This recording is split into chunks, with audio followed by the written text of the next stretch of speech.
Hey, when people ask me about elder care, the first thing they almost always say is, hey, I want to keep mom at home. And I get it. Home means comfort. Home means dignity.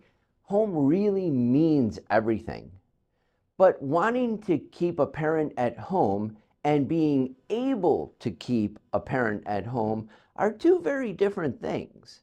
Today, I'm going to give you the honest breakdown of what it actually takes, legally, financially, and medically, and most important, emotionally. Whether your parent is at home or in a facility, the legal documents are the same. But at home, they're really even more critical because there's no institution backing you up. Remember, the durable power of attorney, the financial power of attorney, is the thing that gives you the authority to pay bills, manage accounts, handle insurance claims on your parents' behalf. But also, the healthcare power of attorney is necessary because you need to be able to make medical decisions in their care plan when they can't. And the living will, often in advance directives, really needs to be well documented for end-of-life decisions. Finally, your medical provider is going to want a HIPAA authorization so the doctors, the pharmacies, and the health agents can talk to you. I also strongly recommend a caregiver agreement if a family member is going to be the primary caregiver. This is a written contract that outlines compensation, duties, and schedules. Why? Because if your parent ever needs Medicaid and all the money were paid without a formal agreement, it can be treated as a gift, and that triggers a penalty period. So we want to protect you. Home care works beautifully for some conditions, and it's honestly dangerous for others. Here's the honest breakdown. Home care can work well for, when your parents are recovering from surgery or a fall with professional rehabilitation support. Chronic conditions that are stable and well managed. Early to moderate cognitive decline with proper supervision.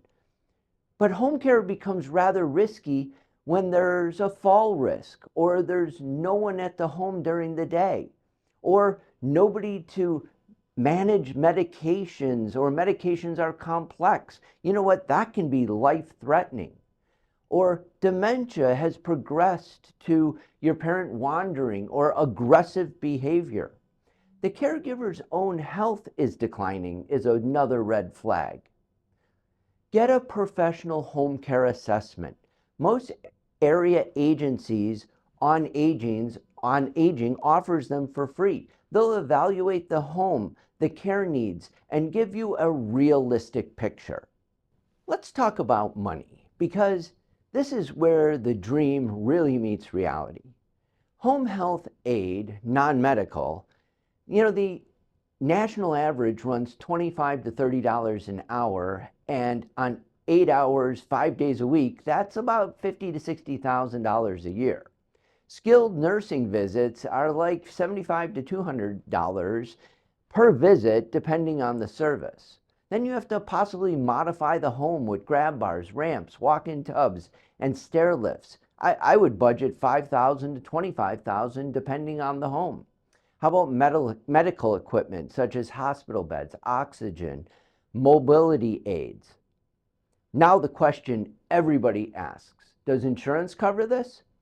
Medicare covers limited home health only if the person is homebound and needs skilled care. It does not cover custodial care, such as help with bathing, dressing, and meals.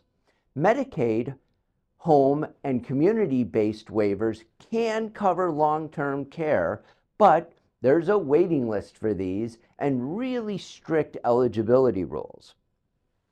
Long-term care insurance, it's awesome if your parent has it, but read the policy carefully. Many have elimination periods, daily caps, and specific triggers. Veteran benefits. Listen, this is an underused benefit that can provide over $2,000 a month for qualifying veterans or their surviving spouse. We all love our childhood home, but really, it was built for a young family, not an 80-year-old with mobility issues. So see, these are some of the questions you really need to ask yourself. Is there a bedroom and a full bathroom on the main floor? Are the doorways wide enough so a wheelchair or a walker can go in? How about fall hazards such as loose rugs, steep stairs, or poor lighting? Is the neighborhood safe for someone who might wander? How about emergency services? Can they access the home quickly? Sometimes the answer is a few simple modifications are needed. Sometimes the honest answer is, you know what, this house can't safely support this level of care. All right, now here's the good news. I saved the best for last because this is the part nobody talks about, and that's caregiver burnout. Here's what I need you to hear. Keeping a parent at home is not a moral obligation. It's an option, and it's a beautiful one when it works. But if it's destroying your health and your marriage and your career and your relationships, even with your parent, hey, it ain't working. I tell my clients, build a care team, not a care martyr.